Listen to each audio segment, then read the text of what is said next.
Hey folks, it's Ben. I'm here with a kind of a neat machine. This is a flour milling machine.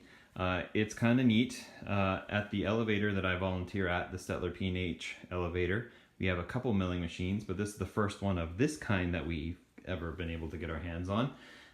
It is a stone grinding machine, so let me kind of give you a quick tour of it, and then we'll do a demonstration.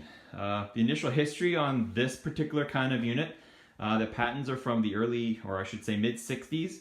And apparently they started showing up late 60s, early 70s, and then they just stopped production. They were made in Brigham City, Utah, and it is mill and mix. Now this is approximately half of the actual machine, and I'll kind of go through the process of it, but long story short, it was a milling machine, and then there used to be a mixer on the side. This one doesn't have it, and that's just fine by my purposes here. So how it works is that you essentially take wheat, like this product like you'd see here, and you grind it into a flour. And so most machines use that between two discs. So we take the top off here, and you can see this is where we would pour our wheat, and it would go down this hole. We take this metal piece off, it actually reveals where it's going. It's between these two discs that you see here.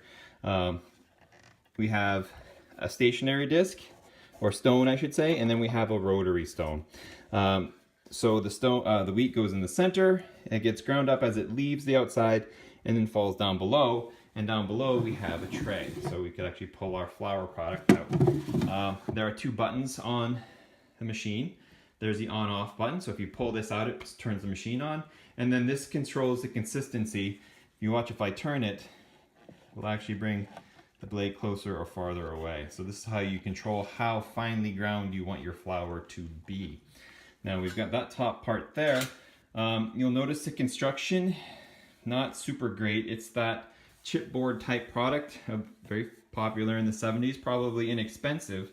Unfortunately, the whole machine is made out of it. So we're exceeding 40 years old now, and it's, you know, solid wood would have been awesome. But the history going back to these, like I said, is they're mostly more or less hand built, or a very small company built them in Utah. There's another milling machine built in Utah as well. The name evades me at this moment, but it was also pretty much a direct drive, fast stone, but they actually use solid wood, so it's kind of a little bit nicer machine here.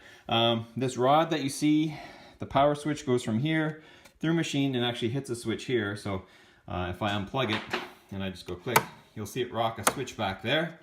That turns on the big motor and this little cooling fan that's back here as well.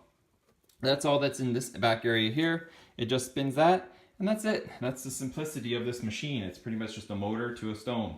Now in the back, as we come around, you can see some air holes and the fan that kind of runs air through that, because I imagine it's built for continuous service.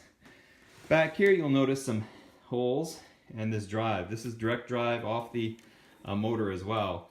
And per the patents and other units I've seen on the internet, there'd be a belt mechanism here, and then a large bowl that would be right here, and it could actually mix flour into, you know, bread dough, whatever ingredients you need to. So that's why it's got the name mill and mix, is it could mill your flour, you could take it out, then mix it into your bread dough, and it could mix it as well. So they're just using the power. I think this is a 2 horsepower Dayton motor, but either way, it's a large motor, and they were using it for several things. I don't know how breakdown prone or any of this is, but long story short, the person who I purchased this from, and they were from the Consort, Alberta area, Consort or Coronation, one of those two, didn't put it on or took it off for whatever reason. So that's, like I say, we're using it just to grind flour, so that works great for us. So, there it is in all its glory. Now let's plug it in and mill some flour. All right, so let's get to the meat of it here. So I've got the unit plugged into just a regular outlet here, and I'm going to pull the switch to on. And as you can hear, it's pretty quiet. It's under the hood here. The little cooling fan's running, but really it's an electrical motor. What are you going to see? But it is spinning now, and so the wood does provide a little bit of sound dampening. So let's take the top off.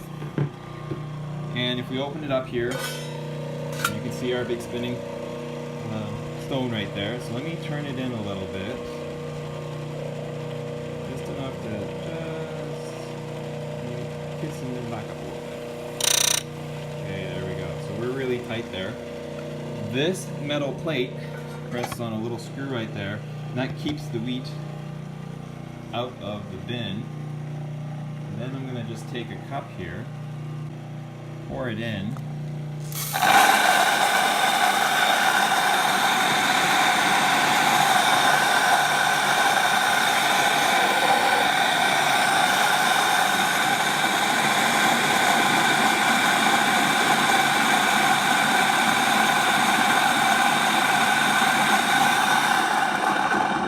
Turn it off, open it up, and here you go. This is a very finely ground, although I should probably go a little finer than this, but very finely found flour. So we've taken essentially our whole flour there, or our whole wheat, and ground it into a nice floury product.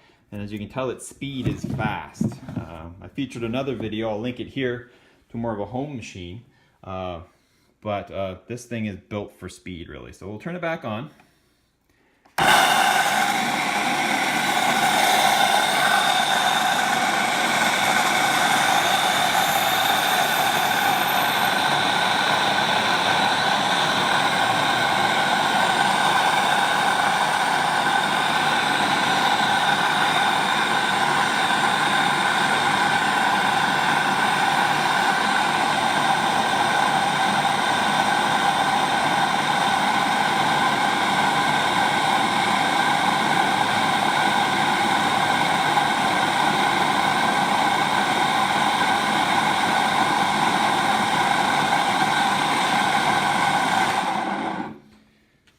Don't grind so halt, and you can see how we are very warm and very, very fine. So that is pretty awesome stuff here. Now, that's cool. I feed my chickens just this stuff, but we'll make a lot thicker stuff here in a sec here. So let me empty out this hopper and we'll start over with a bigger mix. Okay, so I've backed the dial off, which actually goes down a number, and I'm going to pour this in. Actually, I'm going to turn it on first. The switch right here, and it's really loud when it's grinding.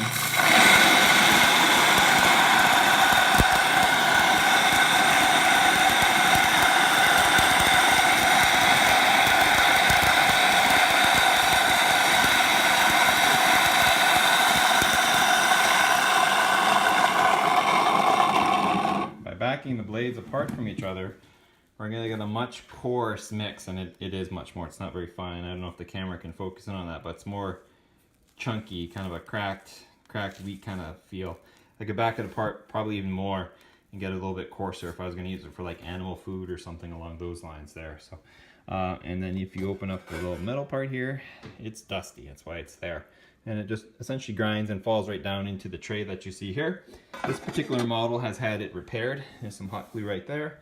But it's just a big bin, and this machine is made to go fast. So you can take, like we've already used most of our wheat already, that's how fast it can go. So if you're doing a bulk amount of bread or needed a lot of flour to mill, this would be your type of machine versus a smaller tabletop unit. I did do a small tabletop unit. If I haven't already mentioned it, I'll put a link to it now. It's much slower than this one, but it's not meant to be as fast, and it's got more things exposed, kind of funner to watch, as you see. So if you guys have any questions on the mill and mix, sorry I can't show you the mix portion, we don't have that. If you have any questions or comments, or you know more about the company, there's not a lot on the internet, which is why I'm shooting this video.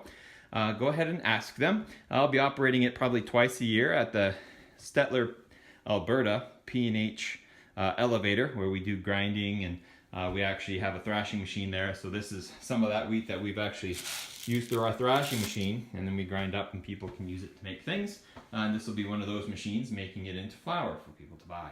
If you have any questions, like I said, ask them, and please subscribe to my channel, either Turbo231 or Red Barn Homestead. Thanks guys, have a good day.